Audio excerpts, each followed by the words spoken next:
شیخ الحدیث حضرت مولانا زکریا صاحب، مجھے 8-9 سال بہت قریب سے ان کو دیکھنے کا موقع ملا. چنانچہ بڑے بڑے علماء ان کے پاس آتے تھے رہنمائی لینے کے لیے. ادھر سوال پورا نہیں ہوتا تھا کہ ادھر فوراً جواب حاضر. انتہائی عقلی پختگی میں نے اپنے بہت سے اکابر میں دیکھی.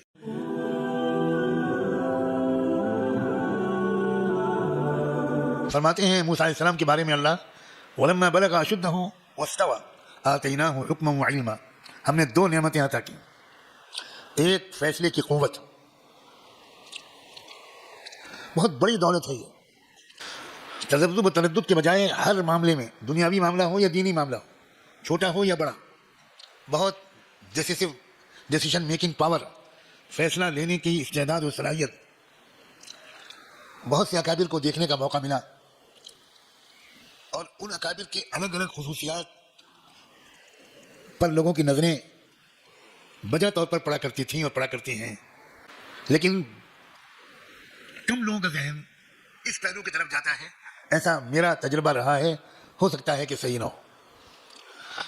شیخ الحدیث حضرت مولانا زکریا صاحب، مجھے 8-9 سال بہت قریب سے ان کو دیکھنے کا موقع ملا.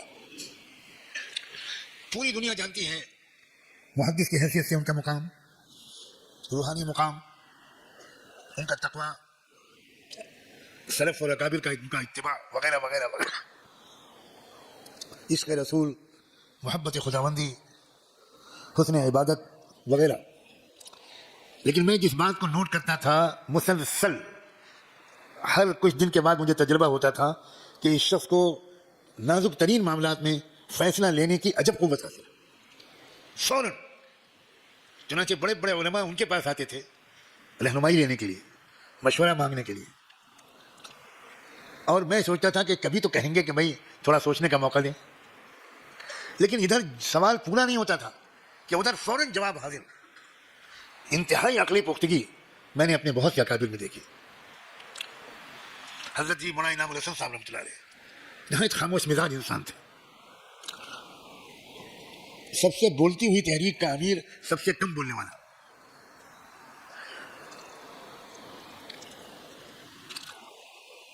بار بار تجربہ ہوتا تھا کہ پیچیدہ ترین مسائل ان کے سامنے رکھے جاتے تھے اور وہ بہت آسانی کے ساتھ برجستہ فوراً جواب دے دیتے تھے.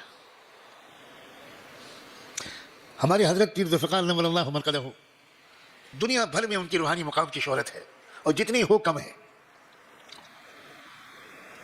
ان کے مجاہدات جو بچپن سے شروع ہوئے اور آخری دن تک جاری رہے، اس کی لمبی داستان ہے.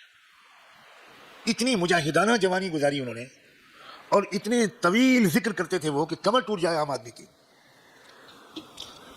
روحانی اعتبار سے اتنا عجیب مقام تھا کہ بہت کم عمری میں، یعنی شاید 17 سال کی عمر تک پہنچتے پہنچتے 100 مرتبہ اللہ کے رسول کی خواب میں زیارت نصیب ہوئی. یہ سب اتنا کہ گھنٹوں کوئی بیان کرے تو کچھ بھی نہیں بیان کر سکتا. لیکن وہی صفت آتیناہ حکما و علما، پیچیدہ ترین مسائل ہوں، دینی مسائل ہوں، تصوف و سلوک کے مسائل ہوں، دنیا سیاست کے حالات ہوں، دنیاوی معاملات ہوں، کاروباری معاملات ہوں، گھریلو پیچیدہ مسائل ہوں، ایک سیکنڈ بھی نہیں لگتا تھا ان کو ایک بہت ہی مضبوط رائے دیتے ہوئے، مضبوط رہنمائی دیتے ہوئے.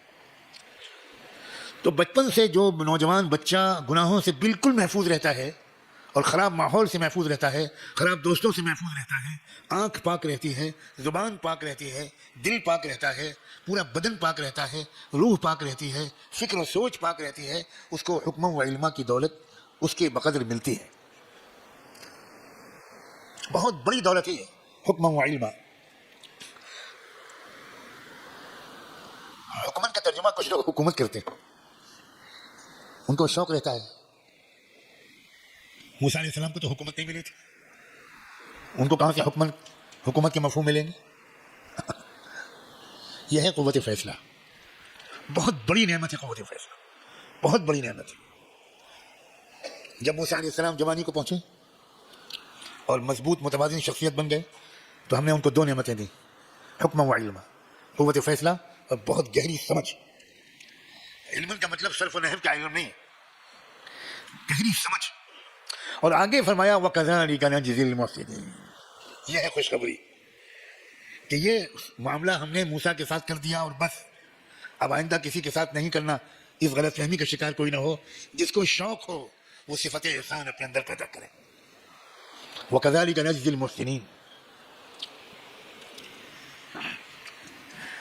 جو لوگ اپنی قوتوں اور صلاحیتوں کو بہترین طریقے پر استعمال کرتے ہیں، پڑھنے کی قوت، لکھنے کی قوت، دیکھنے کی قوت، سننے کی قوت، بولنے کی قوت، بیٹھنے کی قوت، چلنے پھرنے کی قوت، غور کرنے کی قوت، اپنی قوتوں کو جو لوگ بہترین طریقے پر استعمال کرتے ہیں ان سب کو یہ نعمت ہم دیتے ہیں حکم و علما.